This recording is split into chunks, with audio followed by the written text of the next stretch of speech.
Welcome to the Talkin VAWLS Network. My name's Boogie Bentley. Let's talk about Joey Aguilar. What Joey Aguilar's done in just a few short months on Rocky Top's been spectacular. You look at his numbers for the season: 166 of 252, 2,300 yards, 2,344 yards, 18 touchdowns, 6 interceptions. First in the SEC in passing yards, tied for second in the SEC in passing touchdowns. His QBR is 75.5 on the year. That's 22nd in the country. Had a QBR of 95 against Kentucky. Just look at what Joey Aguilar has done in just a matter of months. And look, we all know the story, right? We all know the Joey Aguilar story. 0 Division I offers coming out of high school. Started his college football career at the JUCO level at City College of San Francisco, where he debated quitting the game. He was going to quit the game of football to become a firefighter because the 2020 season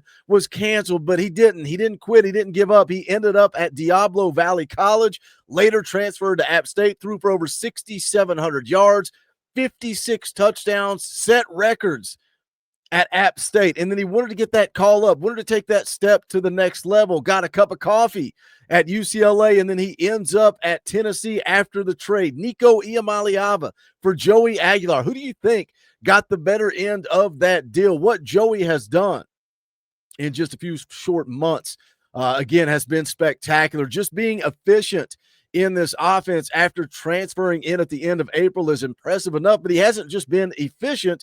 He has been elite. Let's look at this tweet from Bill Martin. Puts out, he arrived this summer. Joey Aguilar of Vols football, SEC ranks in conference games. You know, I say all the time on this channel, they don't remember you for what you did against UAB. They don't remember you for what you did against Syracuse. They remember you for what you do in the SEC. And that was one of the big talking points. That was one of the big arguments about whether or not Nico was successful, was look what he did against non-conference opponents, and then look at what he did in the SEC. But in SEC games alone, Joey Aguilar, first in passing yards per game, first in passer rating, second in passing touchdowns, first in yards per play. He's also first in 20-plus yard passes, 30-plus yard passes, 40-plus yard passes. Again, what Joey Aguilar has done after arriving in late April has been impressive, but are we wasting Joey Aguilar? And I know that's point blank. That's a blunt question.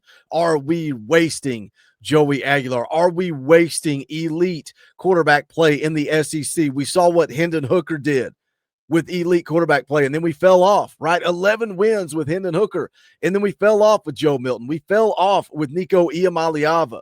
We're not playing complimentary football, and by not playing complimentary football, are we wasting Joey Aguilar? We're going to get into it. We're going to talk about it, but I need you guys to do that YouTube stuff for me. Smash the thumbs up below the video. It's quick, free. It helps the channel. I would appreciate it. If you're first time here, welcome. We're not experts here. We're not insiders. We're not media. We don't pretend to be that. What we are is exactly what you guys are. This channel is for the fans, by the fans. If you like it, subscribe, click the bell for notifications. You won't miss out when we go live or when we drop a video. We were live earlier this morning with Eric Kane of VolQuest.com and Locked On Vols. Fun show. Go back, check it out. Also, we'll be live tomorrow night playing EA Sports College Football and talking all things Tennessee football. Talkin VAWLS live Wednesday night, 7 p.m. Eastern time. Check it out. Get in where you fit in. If you want to show a little bit of extra love, hit the join button down below. It's only $1, and you would help keep the lights on around here, so we would appreciate that. But let's talk about Joey Aguilar. Let's talk about this Tennessee football team. Are we wasting Joey? And again, it's not just the individual numbers, right? We're leading the SEC in points per game. We're leading the SEC in total offense. We're leading the SEC in passing offense, 6th in the SEC in rushing offense. We can outscore anybody in the country. We talk about a college football playoff or bust. It starts on Saturday. It starts against Oklahoma. Dark mode engaged. Night game. Neyland is going to be electric. Neyland is going to be hostile. Tennessee has an opportunity to win out and go play in the college football playoff, and the offense is good enough to do that. The offense is elite. We can outscore anybody. Defense, it's the defensive side of the ball. 15th in the SEC, allowing over 30 points per game. 15th in the SEC in total defense. 16th in the SEC in passing defense. 11th in the SEC in rushing defense. And I get it. A lot of people are ready to fire Tim Banks. They're ready to move on. Nobody's getting fired during the season. Just get over that, right? Nobody is going to get fired. You got the college football playoff on the line. But if Tennessee was to move on at the end of the year, I'm not going to react one way or the other. I would want to see who the replacement is. Who are they going to hire? It's a Jekyll and Hyde defense, tied for 14th in the country with 14 turnovers. They make plays, tied for first in the country with 5 defensive touchdowns. And that's something, that we've talked about the last couple of days. Checkerboard Overalls came on the show last night, fan call-in show, brought a bunch of great points. This offense is scoring points, and they are scoring points in a hurry, right? And you're putting your defense right back out there. Stats can be skewed. Stats don't always tell the full story. But the eye test tells me this defense is struggling. And while they do things great, like, again, forcing turnovers, tied for first in the country with defensive touchdowns, they're also 6th in the country in sacks, tied for 7th in the country in tackles for loss. And a lot of people are going to say, well, Rodney Garner is the reason why. Rodney Garner deserves the success. Rodney Garner is the only reason Tim Banks has a job, and Rodney Garner is the best defensive line coach in the country. He does deserve that credit, but Rodney Garner's also got a healthy crew. He's got a healthy group. Look at the back end. McCoy out. Gibson out. Boo Carter has checked out. Boo Carter not being dialed in. Boo Carter not buying into this football team. Boo Carter not giving 100%. Yeah, I said it. That puts Jalen McMurray in at star. So you're down to your second string corners. You're down to your second string at star. You got who should be your second string corner starting at star. You're struggling with depth at safety, and that falls on nobody other than Tim Banks.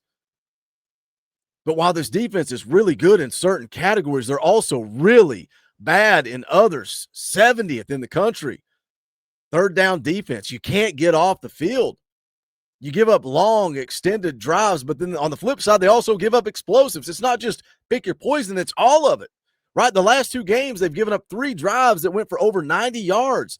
But also on the season, you've given up 32 pass plays of over 20 yards. And again, we just can't play complimentary football. And we saw this a year ago. It was the defense that carried us. And that's why I'm so twisted on this and conflicted on this, because Tim Banks, his defense has gotten better year in and year out. Excuse me. It's gotten better until 2025, and then it went backwards. Last year, it was the offense that struggled.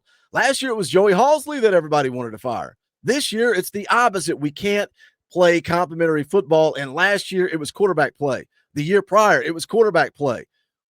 Joey Aguilar is giving us elite quarterback play. Are we wasting Joey Aguilar? That is the question. We got the best offense in the country, but we got a Jekyll and Hyde defense. I look ahead to next season. Next season, you got Lance Hurd off to the NFL, but guess what? You're returning everybody else. Dave Sanders is going to move over to left tackle. Jesse Perry, who's played great football this year, is going to be at right tackle. Sham Umarov, Wendell Moore Jr., Sam Pendleton.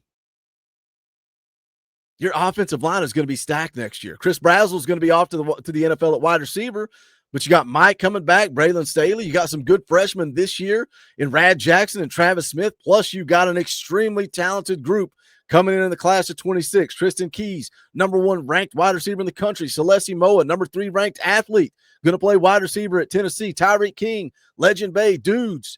Deshaun Bishop, Peyton Lewis going to be back at running back. I worry about quarterback play. Now we can have the conversation. Does Joey Aguilar elect to come back for another year? Does he sue for another year? I don't know. We'll see. I don't know what Joey Aguilar wants to do. Is Jake Merklinger going to be ready? Is George McIntyre going to be ready as a redshirt freshman? Because I think a big part of this thing is seeing what Joey Aguilar has been able to do, seeing what Josh Heupel's offense looks like.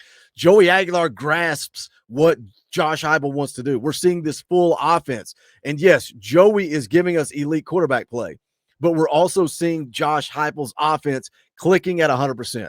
Now, whether that's bringing in Seth Luttrell, bringing in some of the other analysts, looking yourself in the mirror. We heard Cole Kubelik go on and on and on about pulling the offensive lineman on pass plays to really sell the play action. Is that opening up plays in the passing game? Again, that's Josh Heupel. We heard all about it on the broadcast, how this team looked at the NFL, looked at other colleges, and wanted to be able to utilize that in their game. And Cole Kubelik's going, that's not easy to do. You have to have elite offensive linemen if you're going to run this type of offense. But again, that is Josh Heupel. That is Joey Halsley looking themselves in the mirror and saying, we got to grow this offense. We got to adapt this offense. When people are dropping 8, we got to do something different. That is selling the run, and that is creating creating openings for this offense to go make plays? Are we wasting Joey Aguilar? If it's Jake, if it's George, if they come in next year, are they going to be able to do the same thing with this offense that Joey Aguilar can do? Can Faison Brandon come in and grasp it as a true freshman? So I ask you, jump in the comment section. Are we wasting a year of special QB play under Joey Aguilar? And again, talked about this with Kaner this morning. You go back to the preseason, we're playing with house money. Nobody expected this.